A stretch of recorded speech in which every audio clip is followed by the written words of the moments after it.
नमस्ते। चलो आज एक ऐसे टॉपिक पे बात करते हैं जो हर पाइथन डेवलपर के लिए एकदम ज़रूरी है। File handling. ये वो स्किल है जो आपके छोटे मोटे स्क्रिप्ट्स को एकदम पावरफुल एप्लीकेशंस में बदल सकती है। Ready, let's go. अच्छा, एक सिचुएशन इमेजिन करो। आपने एक प्रोग्राम लिखा, इनपुट दिया और वाओ, एकदम परफेक्ट आउटपुट आ गया।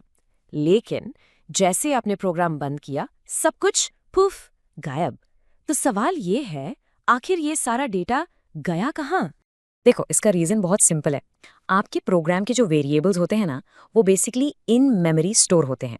इसका मतलब है कि उनकी लाइफ बस तब तक है जब तक आपका प्रोग्राम चल रहा है। They are temporary. प्रोग्राम बंद, उनकी लाइफ खत्म। तो फिर इसका परमानेंट सोल्यूशन क्या है? Well, the answer is files. एक फाइल को आप एक परमानेंट नोटबुक या डायरी की तरह सोचो, जहां आपका प्रोग्राम अपना डेटा हमेशा के लिए सेव कर सकता है, ताकि आप उसे बाद में कभी भी एक्सेस कर पाओ। ओके, तो ये तो क्लियर हो गया कि फाइल्स एक नोटबुक जैसी हैं। लेकिन इस नोटबुक में लिखने के दो अलग अलग तरीके हैं, या कह लो दो अलग अलग लैंग्वेजेस हैं, टेक्स्ट और बाइनरी। चलो इनके बीच का फर्क अच्छे से समझते हैं। फंडामेंटली देखो, कंप्यूटर के लिए हर फाइल, चाहे वो फोटो हो, गाना हो या कोड, सब कुछ सिर्फ जीरोज और वंस का कलेक्शन है। That's it. सारा फर्क इस बात से पड़ता है कि इन जीरोज और वंस को इंटरप्रेट कैसे किया जाता है, यानी समझा कैसे जाता है। और यही है इन दोनों के बीच का सबसे बड़ा डिफरेंस। टेक्स्ट फाइल्स, जैसा नाम से ही लग रहा है, ह्यूमन रीडेबल होती हैं, जैसे आपकी पाई स्क्रिप्ट्स या .txt फाइल्स। इन्हें आप खोलकर पढ़ सकते हो। दूसरी तरफ है बाइनरी फाइल्स, जैसे इमेजेस या ऑडियो। इनको समझने के लिए एक स्पेशल सॉफ्टवेयर की जरूरत पड़ती है। सोचो, जब आप एक टेक्स्ट फाइल को नोटपैड में खोलते हो तो सारे कैरेक्टर्स एकदम साफ साफ दिखते हैं, राइट? ऐसा इसलिए है क्योंकि हर कैरेक्टर, फॉर एग्जाम्पल ए या 5, एक स्टैंडर्ड इनकोडिंग स्कीम जैसे कि ASCII से जुड़ा होता है। आपका टेक्स्ट एडिटर बस इन ASCII वैल्यूज को ट्रांसलेट करके आपको रीडेबल फॉर्म में दिखाता है। लेकिन बाइनरी फाइल्स का सीन बिल्कुल अलग है। यहाँ बाइट्स सीधे सीधे रॉ डेटा को रिप्रेजेंट करते हैं, जैसे एक फोटो का रंग या एक गाने की आवाज़ या एक सॉफ्टवेयर का इंस्ट्रक्शन। ये कैरेक्टर कोड्स नहीं हैं, और इसलिए इनमें एक छोटा सा सिंगल बिट का चेंज भी पूरी फाइल को करप्ट कर सकता है। एक काम करना, इसको जरूर ट्राई करके देखना। कोई भी इमेज फाइल, जैसे एक JPEG फाइल, उसको नोटपैड में खोलने की कोशिश करना। आपको ऐसे अजीबोगरीब सिंबल्स दिखेंगे। प्रोग्रामिंग की दुनिया में हम इसी को गार्बेज वैल्यूज कहते हैं। Alright, enough theory, let's get practical. अब जब हमें फाइल्स के टाइप्स के बारे में पता चल गया है, तो चलो देखते हैं कि पाइथन में इन फाइल्स को एक्चुअली यूज कैसे करना है। सबसे पहला स्टेप है फाइल को खोलना, और इसके लिए हम पाइथन के बिल्ट इन ओपन फंक्शन का यूज करते हैं। ये फंक्शन हमें एक फाइल ऑब्जेक्ट रिटर्न करता है, जिसके थ्रू हम उस फाइल के साथ इंटरैक्ट कर सकते हैं।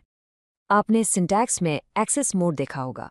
ये बेसिकली पाइथन को बताता है कि हम उस फाइल के साथ क्या करना चाहते हैं। R है रीड के लिए, यानी सिर्फ पढ़ना। W है राइट के लिए, लेकिन इससे थोड़ा संभाल के यूज करना। अगर फाइल पहले से है तो ये उसे पूरा मिटा देगा। और फिर है A फॉर अपेंड, जो काफी सेफ है। ये पुराने डेटा को टच किए बिना एंड में नया डेटा ऐड कर देता है। और हाँ, एक बहुत इंपॉर्टेंट बात, जैसे आप काम करने के बाद अपनी नोटबुक बंद करते हो, आदत डालो कि प्रोग्रामिंग में भी फाइल को क्लोज करना है। ये एक बहुत अच्छी प्रैक्टिस है। इससे मेमोरी फ्री होती है और डेटा करप्ट होने का रिस्क भी कम हो जाता है। तो प्रोसेस देखो कितना सिंपल है। स्टेप 1, ओपन फंक्शन से फाइल खोलो। स्टेप 2, उस पर जो भी रीड या राइट करना है वो काम करो। और आखिरी स्टेप, क्लोज मेथड से उसे बंद कर दो। Simple, right? ये तो था मैनुअल तरीका, लेकिन क्या हो अगर मैं कहूं कि इससे भी एक बेटर, एक स्मार्टर वे है। एक ऐसा तरीका जिसे प्रोफेशनल्स यूज करते हैं और जिसे पाइथोनिक वे कहा जाता है। चलो विथ स्टेटमेंट के बारे में बात करते हैं। स्क्रीन पर देखो कितना फर्क है। विथ स्टेटमेंट से कोड एकदम साफ और सेफ हो जाता है। लेफ्ट साइड में आपको मैन्युअली क्लोज कॉल करना पड़ रहा है, लेकिन राइट साइड में जैसे ही विथ ब्लॉक खत्म होता है, फाइल अपने आप क्लोज हो जाती है। आपको क्लोज कॉल की टेंशन लेने की जरूरत ही नहीं है। इसका सबसे बड़ा फायदा है automatic closing. With statement basically एक कॉन्टेक्स्ट मैनेजर क्रिएट करता है। आप इसे एक टेम्पररी सेफ जोन समझ सकते हो। जैसे ही आपका कोड इस जोन से बाहर आता है, चाहे सक्सेसफुली या किसी एरर की वजह से, पाइथन इस बात की गारंटी लेता है कि फाइल क्लोज हो जाएगी। इससे आपका डेटा सेफ रहता है और मेमोरी लीक्स जैसी प्रॉब्लम्स भी नहीं होती। फ्रेंड्स, इस वीडियो को पूरा देखने के लिए आज ही फ्लेक्सी टीचर ऐप सब्सक्राइब करें, जहां आपको मिलेंगे animated videos, digital books, text book solutions, notes, DPP और क्विज। और हाँ, flexi teacher app mobile, TV और कंप्यूटर पर अवेलेबल है। और अगर आपके पास इंटरनेट नहीं है तो तुरंत ऑफलाइन सेट टॉप बॉक्स के लिए संपर्क करें। Flexi teacher, the one you needed.